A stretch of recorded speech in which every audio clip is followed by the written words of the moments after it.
Donc bonjour à tous et bienvenue dans ce podcast avec les de la chaîne Science for All. Alors ce podcast fait partie d'une série de podcasts sur les débats autour du hashtag NoFakeScience, donc je vous renvoie à la description pour plus d'informations, mais vous pouvez écouter ces podcasts de manière plus ou moins indépendante. Et j'ai mis le fichier MP3 dans la description. Alors aujourd'hui on va parler des notions de parti pris idéologique, de preuves scientifiques et de taille des faits, mais aussi de glyphosate, de tritium et de liquide vaisselle, et du compromis entre clarté et rigueur dans la communication scientifique. Et à la fin, j'ajouterai quelques petites remarques sur l'article de la rubrique décodeur du journal Le Monde sur NoFakeScience. Je mettrai un index avec les timestamps dans la description. Ok, alors pour commencer, il y a une phrase qui a peut-être été la source de pas mal d'incompréhension dans la tribune. C'est la phrase « La science ne saurait avoir de parti pris idéologique ». Et j'ai l'impression que beaucoup ont compris cette phrase comme « La science n'a aucun biais idéologique et n'en aura jamais ». Ce qui serait faux déjà, et surtout témoignerait d'un dangereux excès de confiance. Donc comme dit Yuval Noah Harari, les gens qui croient dur comme fer au libre arbitre sont les gens les plus facilement manipulables. Mais je pense que ce que voulaient dire les auteurs de la tribune, c'est plutôt quelque chose du genre « La science doit s'efforcer autant que possible de ne pas avoir de parti pris idéologique, même si c'est pas toujours facile. » Ouais, alors c'est pas mal comme idée, en tout cas comme objectif de la science. Après, comme tu l'as dit, il y a vraiment une confusion ici entre la manière dont on décrit la science ou la manière dont on prescrit la science. Est-ce qu'on dit ce que la science est ou est-ce qu'on dit ce que la science devrait être? Je pense que c'est une distinction importante à faire et souvent quand on parle de méthode scientifique, souvent c'est aussi un des cœurs du problème, c'est qu'on confond la méthode des scientifiques, c'est-à-dire la méthode qu'appliquent les scientifiques en pratique et la méthode préconisée aux scientifiques, la méthode que devraient appliquer les scientifiques. Et j'ai trouvé ça un peu dommage que cette distinction n'apparaisse pas de façon plus claire dans cette tribune. Et ouais, ça revient à un autre point aussi qui m'a un petit peu chagriné dans cette tribune, c'est le manque enfin, je pense que quand on critique quelque chose, c'est utile pour avoir une critique efficace de reconnaître ses propres torts et de se dire que c'est difficile. Et pour le coup, la science a vraiment, des faiblesses à reconnaître au moins. Aujourd'hui, les publications scientifiques sont vraiment pas si fiables. En tout cas, il y a beaucoup de statisticiens qui pensent que la plupart des publications scientifiques sont erronées, avec des arguments très solides. Du coup, ça aurait été bien aussi de souligner le fait que on peut se donner un objectif. Peut-être que le but de la science est d'avoir une meilleure description du monde et de dire de dire des théories qui ne sont pas misguiding, qui vont pas induire en erreur. Mais c'est difficile et ça aurait été peut-être cool de le reconnaître aussi. Mais du coup, qu'est-ce que tu dirais pour insister sur l'importance de faire l'effort d'avoir le moins de parti pris idéologique possible? Oui, il aurait peut-être avoir une phrase en disant que peut-être que le but de la science ou le but des scientifiques devrait être de ne pas avoir de parti pris, ou en tout cas mettre en avant le fait qu'il y a un effort important à faire pour avoir des théories descriptives du monde qui soient indépendantes des partis pris. Et voilà, c'est une façon de le faire, notamment, c'est de veiller à ce qui est à tout ce qui est biais potentiel dont on a déjà parlé, biais idéologique ou biais financier. Et également réfléchir davantage à l'épistémologie, notamment avoir autant que possible une épistémologie qui soit très peu malléable. Bon après, on peut dire qu'aujourd'hui, globalement, il y a un gros effort qui est fait dans la communauté scientifique pour ne pas avoir trop de parti pris idéologiques. Mais après, bien sûr, c'est jamais parfait et on peut toujours mieux faire. Oui, exactement. Au moins, il y a clairement cette motivation chez beaucoup de scientifiques, même si elle est pas toujours appliquée, elle est pas toujours, à mon sens, mise suffisamment en avant. Et c'est quand même quelque chose auquel les scientifiques sont beaucoup plus sensibles a priori que, disons, un débat de politique en général, où les débats de politique confondent souvent très rapidement ce qui est de ce qui est et ce qui devrait être. Donc au moins cette distinction, elle est un peu sous-jacente, ou elle apparaît au moins régulièrement dans les travaux des scientifiques. Ok, alors je voudrais maintenant parler de la notion de preuve scientifique, qui est très peu présente dans la tribune, au profit de la notion de consensus scientifique, et je pense qu'on est d'accord pour dire que c'est préférable de parler de consensus scientifique. Alors bon, il y a juste une phrase, il n'existe aucune preuve de l'efficacité propre des produits homéopathiques. Mais de manière générale, aujourd'hui, quand on communique sur la science, on parle très souvent de prouver ceci ou cela. Et est-ce que c'est un problème selon toi ? Oui, je pense que c'est clairement un problème, cette notion de preuve scientifique qui est souvent mise en avant, y compris par des scientifiques, alors que c'est quelque chose d'extrêmement critiqué à l'heure actuelle par les statisticiens, parce que c'est pas clair ce qu'est une preuve scientifique. C'est sans doute critiqué par beaucoup d'épistémologues aussi. Et je pense qu'on a tendance à avoir un peu une vision des sciences en mode on ne sait pas, on fait l'expérience, on sait. Et en fait, c'est absolument pas beaucoup plus compliqué que ça. Déjà, il faut répéter les expériences, mais même au bout d'une répétition, un très grand nombre de répétitions d'expériences, en fait, souvent on peut pas conclure, quoi. C'est pas parce qu'on a fait un échantillon avec 100 000 humains que ça suffit pour conclure, parce qu'il y a énormément d'autres biais potentiels. Les facteurs de confusion, donc le fameux paradoxe de Simpson notamment, les problèmes de fluctuation statistique, de p-value, les biais expérimentaux, la prise en compte des préjugés, du contexte global. Bref, c'est beaucoup plus compliqué qu'une preuve scientifique qui va casser un camp, qui va montrer qu'un camp a raison et qui va casser l'autre. Non, c'est souvent beaucoup plus compliqué que cela. En fait, plutôt que de parler de preuves scientifiques, de ce côté vraiment très très binaire qui va sortir d'une expérience, donc si on prend en tout cas le bayésianisme, on va plutôt réfléchir en termes de curseur de crédence, et donc à fur et à mesure que les données s'accumulent, on bouge un petit peu le curseur de crédence, et on va ensuite utiliser un langage beaucoup plus probabiliste. Et d'ailleurs, c'est parmi les recommandations des statisticiens, c'est d'accepter l'incertitude, de raisonner beaucoup plus avec l'incertitude. Et raisonner avec l'incertitude, c'est pas juste je sais pas, c'est pas juste oui non je sais pas.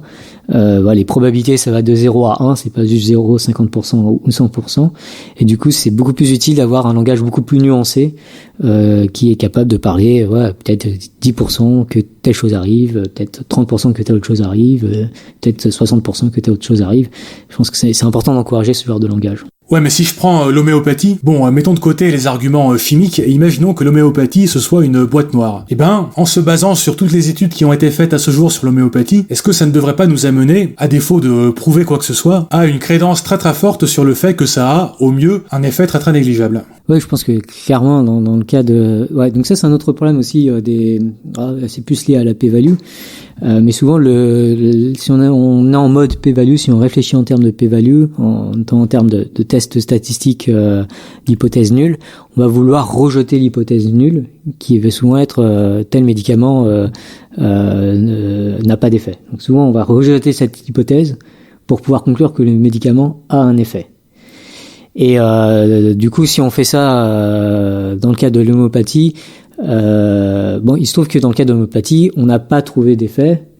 Si on applique la méthode de la p-value, donc on a une p-value trop grande, donc on conclut qu'il n'y a pas d'effet statistiquement significatif, et je mettais guillemets à statistiquement significatif parce que c'est un sens très précis en statistique, et qui est justement très rejeté par les statisticiens, notamment récemment. Et en fait, le gros problème de raisonner comme ça, c'est que on donne l'impression que les tests ne sont pas conclusifs. Il y a un peu cette idée que si on n'arrive pas à rejeter l'hypothèse nulle, c'est pas qu'elle est vraie, c'est juste qu'on n'a pas encore rejeté, quoi, d'une certaine manière. Alors que, en fait, avec toutes les études qui ont été faites sur l'homéopathie, avec toutes ces données, il y a moyen de dire en fait pas mal de choses, hein, même si on a un a priori très très très diffus a priori, quoi. En fait, le fait qu'il y ait eu énormément d'études et que si on analysait les études, on pourrait essayer de calculer par exemple l'intervalle de fluctuation des effets probables de l'homéopathie. Et on se rendrait compte que tout effet de l'homéopathie est nécessairement très imperceptible. Enfin, tout effet de l'homéopathie au-delà du placebo est nécessairement très imperceptible. Et donc ça a un effet qui est très imperceptible, c'est-à-dire qu'un humain ne peut pas le percevoir. Et si on a un effet qui est très imperceptible, il semble que investir beaucoup d'argent dans cet effet n'est pas la meilleure stratégie, surtout s'il existe des alternatives qui ont un effet perceptible. Donc là, il y a quelques notions que j'ai introduites du coup, notamment qui sont beaucoup plus importantes, je pense, à mettre en avant. Notamment, il y a la question de la taille d'effet. C'est pas juste est-ce que ça a un effet ou pas. Enfin, à la limite, ça c'est même la mauvaise question à poser. La question qui sont plus pertinentes à poser, surtout dans des contextes d'application, notamment d'application médicale, c'est quelle est la taille d'effet avec tel médicament, à quel point je vais me sentir mieux, à quel point telle personne a une grande probabilité de se sentir mieux. Voilà, quelle est la taille de l'effet. Et raisonner en termes de taille d'effet, c'est ultra important, notamment dès qu'il s'agit de problèmes de priorisation. Parce que bien souvent, dans de très nombreux problèmes, on a des ressources limitées. Et je pense que c'est très important de garder en tête que nos ressources sont généralement limitées, que ce soit par exemple pour soigner des gens, ou juste pour faire de la recherche. La recherche, ça coûte de l'argent. Du coup, on a des moyens limités en recherche. Et du coup, quand on a des moyens limités, c'est important de chercher à prioriser telle ou telle chose. Donc typiquement, par exemple, il y a encore des scientifiques, quand je leur parle, ils encouragent encore à faire de la recherche sur l'homéopathie, sur les effets de l'homéopathie. Ça, en termes de priorisation, ça semble assez peu productif, puisque on sait à quoi à peu près s'attendre. Hein. Probablement, on va encore découvrir que tout effet est très négligeable. Et du coup, ça ne sera pas vraiment été de l'argent bien dépensé. Ça nous aura pas appris beaucoup de choses. Alors que peut-être qu'il aurait mieux valu donc l'effet de cette recherche, la taille d'effet espérée de cette recherche sera très très faible a priori. Et peut-être qu'il aurait mieux valu investir cet argent de recherche dans un autre type de recherche qui aurait une taille d'effet bénéfique possible, beaucoup plus grande a priori, une taille d'effet espérée plus grande a priori. Donc raisonner en termes de taille d'effet, c'est je pense important. Et puis l'autre notion que je viens d'introduire aussi, c'est comparer différentes alternatives. Souvent on a tendance notamment avec les tests statistiques d'hypothèse nulle, on a tendance à raisonner sur une hypothèse en particulier. Alors que souvent, si on prend le contexte médical, la question qui nous importe, c'est pas est-ce que tel truc va avoir un effet, mais quel est le traitement le plus adéquat à donner à tel ou tel patient. Et la question du traitement le plus adéquat, bien sûr, ça va faire intervenir une comparaison entre différents traitements possibles. Et du coup, je pense que c'est intéressant de mettre en avant beaucoup plus ce genre de réflexion, des réflexions autour des tailles d'effets, de priorisation, d'alternatives, que de réfléchir uniquement en termes de preuves d'effet ou d'absence de preuves d'effet. Ouais, d'ailleurs, en parlant de taille d'effet, tout récemment, il y avait eu l'histoire de l'eau contaminée au tritium, donc un produit radioactif. Alors, techniquement, oui, mais à des doses tellement faibles que, en gros, boire cette eau pendant 2 mois, c'était équivalent à manger une banane, ou un truc comme ça. Oui, car si vous ne le saviez pas, les bananes sont radioactives, mais juste un tout petit peu. Et tous les objets sont un petit peu radioactifs de manière générale. Donc, techniquement, oui, l'eau est contaminée au tritium, mais si on jette cette info en pâture sans parler de taille d'effet, beaucoup de gens vont faire le raisonnement tritium égale radioactif égale Tchernobyl égale cancer égale danger. Alors qu'en pratique, il n'y a pas vraiment de raison d'arrêter de boire l'eau du robinet. En tout cas, pas uniquement sur la base de cette information. Oui, carrément. Et puis ça peut amener à parler par exemple du glyphosate, qui est un cas où c'est la phrase telle qu'elle est citée dans la tribune. Donc c'est des phrases citées, en fait, j'ai appris ça en interviewant Nicolas Minier notamment. La phrase sur l'homéopathie et la phrase sur le glyphosate sont des citations, mais elles sont pas présentées comme des citations. Il n'y a pas de guillemets, ce qui est assez c'est un choix éditorial de leur part. Mais encore une fois, la phrase sur le glyphosate, c'est une question sur l'existence d'un effet. Donc c'est est-ce qu'il présente ou non un risque cancérigène.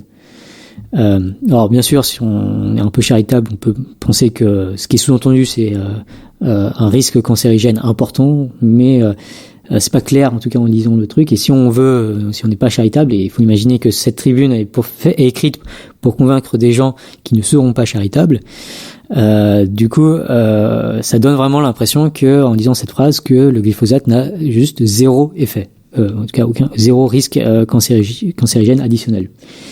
Et or ça, d'un point de vue statistiques, c'est bizarre, quoi. Enfin, a priori, ça a un effet. Et puis, typiquement, la réplique, enfin, quelqu'un qui est sceptique de ce genre de phrase va tout de suite faire la réplique.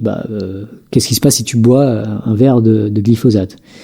Et du coup, c'est très important, je pense, notamment pour anticiper ce genre de réflexion, mais également d'un point de vue pédagogique et éducatif, d'insister sur le fait que pour tous ces produits, c'est la dose qui fait le poison, et du coup c'est important de raisonner en termes de taille d'effet, quoi. Et est-ce que voilà, une petite quantité de glyphosate avoir un effet important? Donc probablement ça va avoir un effet. La question c'est est-ce que cet effet est important ou est-ce qu'il est extrêmement négligeable?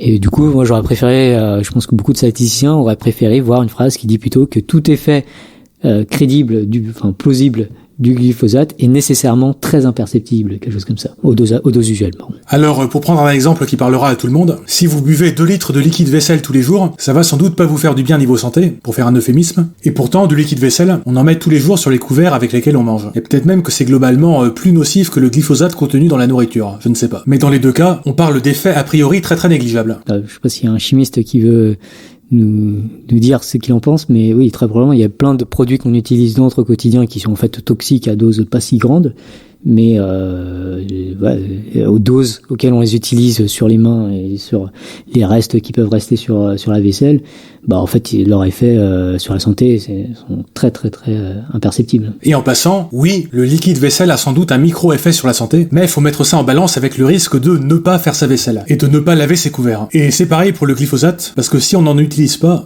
soit on utilise d'autres herbicides, mais apparemment ils sont pas spécialement mieux, ou bien alors il faut cultiver sur des surfaces plus importantes, ce qui a un coût écologique. Ouais, donc j'ai interviewé Matadon, qui est une chaîne YouTube récemment sur Probablement.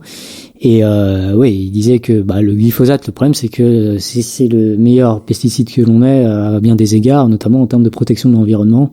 Du coup, interdire le glyphosate, c'est oublier le problème de réfléchir en termes d'alternatives. Donc je reviens encore aux 2 points que j'avais soulevés précédemment, qui je pense que c'est vraiment important qu'on réfléchisse beaucoup plus en termes de taille d'effet et en termes d'alternatives. Alors ok, mais j'ai vu pas mal de gens qui sont d'accord avec toi dans l'absolu sur ces histoires de taille d'effet, mais qui pensent que quand il s'agit de communication vers le grand public, il faut beaucoup simplifier et que tu peux pas aborder toutes les subtilités du problème. Alors oui, je comprends tout à fait la nécessité de simplification, et puis en plus, encore une fois, la tribune était très compliquée à écrire.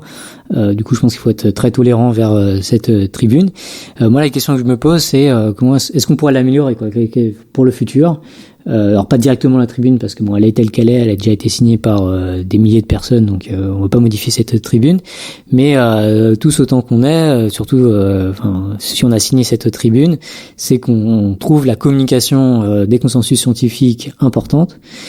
Et je pense qu'il est très important d'améliorer la manière dont on communique les consensus scientifiques. Il suffit pas juste de dire des phrases qui ont l'air ou de répéter des phrases qui ont été dites par-ci par-là et qui correspondent à un consensus scientifique. Je pense que c'est vraiment important de faire un effort pédagogique pour améliorer autant que possible la manière dont on parle des consensus scientifiques.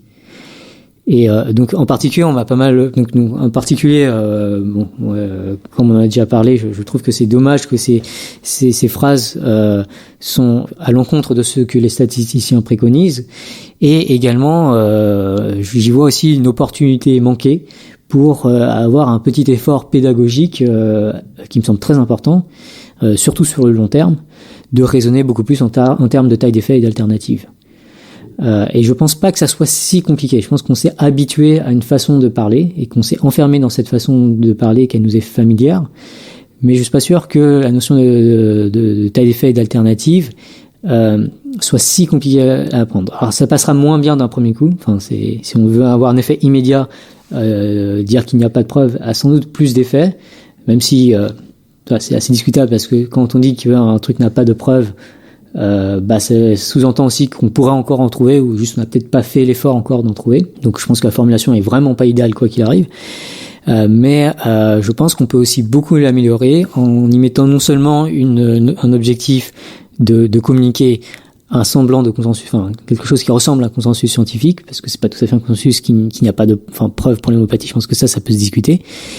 Mais en plus de ça, je pense que il y a aussi l'occasion d'avoir une phrase qui est à la fois plus juste, qui est peut-être légèrement plus dure à comprendre, mais je pense qu'elle est pas beaucoup plus dure à comprendre, et qui en plus de cela a un apport pédagogique important qui sur le long terme me semble indispensable. Alors ok, imaginons, t'as droit à une phrase pour expliquer tout ça à ta grand-mère sur le glyphosate. Tu dis quoi ? Je dirais que alors si on veut vraiment avoir une phrase qui est vraiment punchy, très grand public, moi je dirais tout simplement que il y a un consensus scientifique sur le fait que le glyphosate n'est pas un problème de santé. Ok, donc là c'est vraiment sans rentrer dans les détails. Mais si t'avais droit à une phrase un tout petit peu plus longue. Ouais, donc je pense que c'est important de s'adapter au public, aux différents publics. J'insisterai notamment sur le fait qu'il y a eu beaucoup d'études, donc typiquement quelque chose comme des études sur des très très grandes populations ont montré. Bon, si vous êtes un peu plus tatillon, je dirais suggère très très fortement, mais on peut dire ont montré. Tout effet cancérigène du glyphosate est extrêmement imperceptible, notamment en comparaison du liquide vaisselle, par exemple. Ouais, donc aux doses d'exposition usuelle, donc dans l'assiette de monsieur et madame tout le monde. Ouais, là faut bien préciser parce que sinon on va me citer l'histoire de l'agriculteur qui avait été exposé à des doses très très fortes. Donc aux doses d'exposition usuelle, il est extrêmement improbable que le glyphosate pose des problèmes sanitaires au vu des données qu'on a.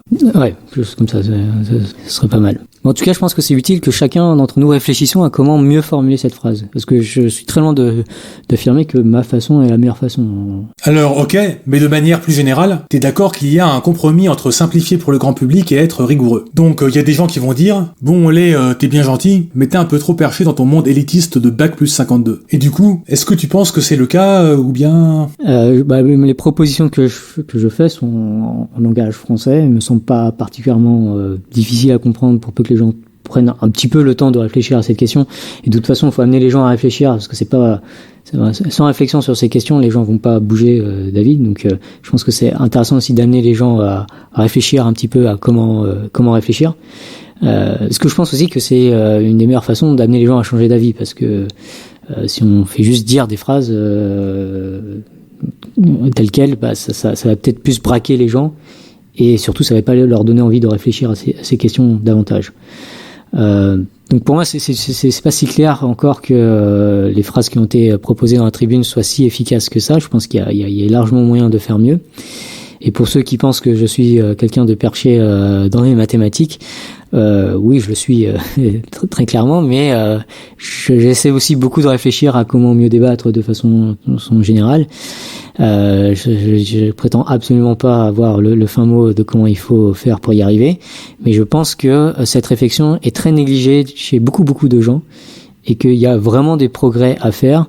Et si je peux les amener à réfléchir eux aussi à comment il faut faire, et s'ils sont, je trouve que c'est un point important de réfléchir à comment mieux communiquer, en particulier les consensus scientifiques, mais également les sciences de façon générale. Ok, alors petit ajout au montage, j'en profite pour réagir sur l'article des décodeurs sur NoFake Science. J'ai mis plusieurs threads Twitter qui en parlent dans la description. Donc de Lé, Monsieur Phi, Stéphane Debove et Matadon. Alors les décodeurs, c'est la rubrique fact-checking du journal Le Monde, et donc là, il s'agissait de fact-checker les 6 points de consensus scientifique cités comme exemple dans la tribune. Et cet article fait un truc un peu bizarre, qui est que pour 3 points sur 6, il ajoute du oui mais. Donc en gros, oui mais certains OGM peuvent être nocifs, oui mais le glyphosate peut poser des problèmes environnementaux, et oui, le nucléaire émet peu de CO2, mais il pose plein d'autres problèmes. Alors déjà, c'est un peu bizarre, parce que là, on sort du cadre du fact-checking. Et puis on aurait aussi pu ajouter du oui, mais sur les 3 autres points, comme le fait remarquer Stéphane Debove. Bon, mais ce que je trouve très problématique, c'est surtout le titre et l'introduction, donc les évidences relatives de la tribune NoFake Science, ou encore, ces 6 consensus scientifiques n'en sont pourtant pas tous. Si, par exemple, je dis, il y a un consensus sur le fait que X fait le café, et qu'on me répond, oui, mais X ne fait pas le thé, eh bien, peut-être,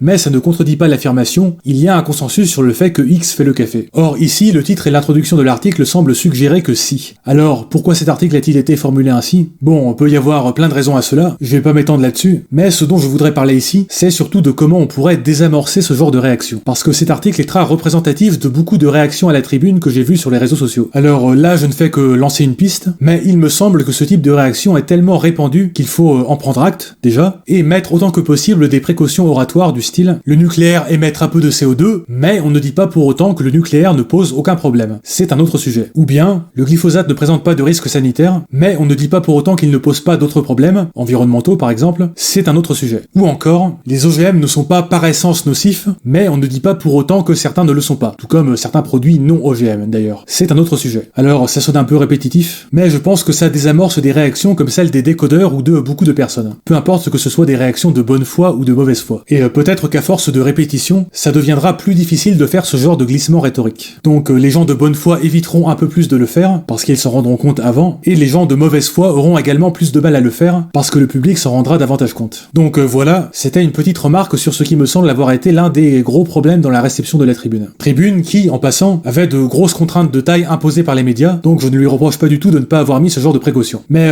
voilà, de manière générale, quand on énonce des consensus scientifiques, ça me semble utile de prendre ce genre de précautions oratoires pour désamorcer pas mal de réactions un peu à côté de la plaque. Voilà, c'est la fin de ce podcast. Dans le prochain podcast, on parlera des accusations de scientisme, donc est-ce qu'elles sont justifiées ou pas, et aussi du rapport avec les sciences humaines et sociales. À très vite.